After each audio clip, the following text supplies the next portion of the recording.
Hello दोस्तों, स्वागत है हमारे खुशबू गाजीपुरी ऑफिशियल 5M चैनल पर। तो देखिए खुशबू गाजीपुरी आज कहाँ आई है।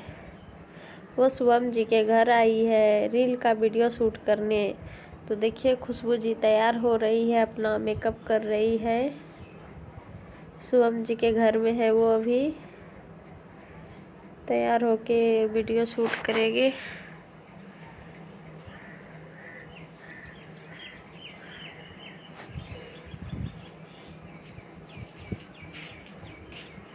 तो वीडियो को लास्ट तक देखिए, पसंद आए तो लाइक सब्सक्राइब शेयर करिए।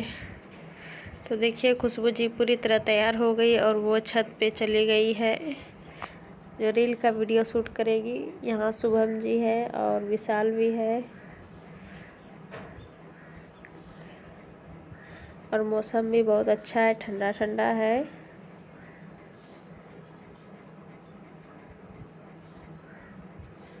तो देखिए वीडियो को लास्ट तक देखिए। देखिए ये लोग कैसे रील का वीडियो शूट कर रहे हैं।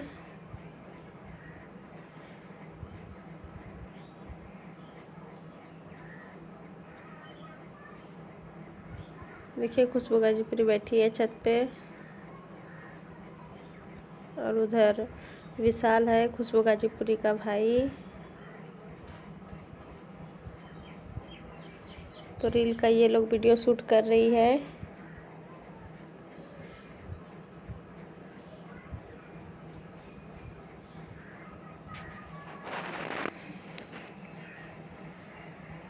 तो देखिए ये लोगों का रील का वीडियो शूट हो गया। अब वापस खुशबू गाजीपुरी और विशाल अपने घर जाएंगे। कैमरा भी डिस्चार्ज हो गया है। तो वीडियो को लास्ट तक देखिए, पसंद आए तो लाइक सब्सक्राइब शेयर ज़रूर करिए खुशबू गाजीपुरी ऑफिशियल 5M चैनल को।